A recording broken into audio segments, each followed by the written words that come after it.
Welcome to this week's edition of the First Reading, where I'll go over the first reading at Daily Mass, since that first reading goes over a certain section of salvation history. And so this week, the last week of the liturgical year, the section we go over in the Bible is the last part of the book of Revelation. And so on Monday, the author talks about the image he has of all the people who didn't fall into idolatry, all the people who continued to follow the Lord Jesus. They all meet in Jerusalem and they worship the one true God. On Tuesday, the author has an image of what the final judgment will look like. And so all of the people that followed the Lord Jesus, they will be harvested and then they will be taken into God, just the same way that crops are harvested and then taken into the farm. And then also the evil ones are also harvested, but then as the imagery says, they will be harvested like grapes and then they will be thrown into God's winepress of fury. So that's what will happen to both the good and the evil at the final judgment.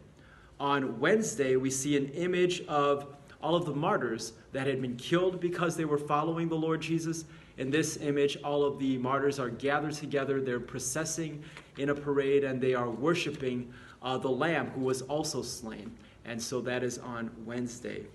On Thursday, the author is giving an image of celebration over the fall of the Roman Empire, because the Roman Empire was opposing God's plans. And so just like in other nations in the Bible, or other times nations in the Bible opposed God's plan, the biblical author would use certain imagery or certain phrases to describe those sorts of nations. And it's the same way with the Empire of Rome. And then the author is celebrating Rome's collapse, Rome's defeat, because they opposed God's plans. On Friday, we have the image of the 1,000 years of peace.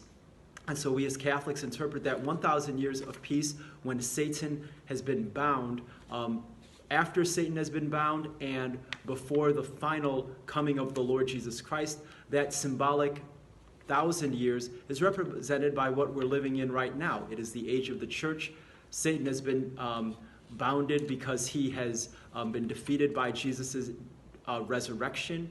And so Satan is defeated, but Jesus hasn't come one last time, or he hasn't come on for his second coming to put a definitive peace and end to all things good. And so in that 1,000 years, that's what we're living in right now. The biblical author talks about this 1,000 years of chained Satan. And then finally on Saturday, we come to the end of the Bible. So at the end, after, right before Jesus comes back for a second time, the devil makes his final push to bring as many human beings towards him as possible. But in the end, Jesus definitively defeats him. And so at the end, we see a New Jerusalem. That's the final image in Revelation, the image of the New Jerusalem, where Jesus Christ is the temple. He is the one present there for all people. And then the last words that we see in the readings, they're not the last book in the Bible, but they do say that I am coming soon, or look, I am coming soon. That is the last phrase of the Bible. Behold, I am coming soon. And then the very last phrase is, yes, come, Lord Jesus. So those are the last words of the Bible. The last words in this particular passage on Saturday to end the liturgical year is, behold, I am coming soon. And so hopefully this gives a perspective. It helps give a good interpretation of the different images that we'll see this week in the first readings. Thanks for watching. Until next time, God bless.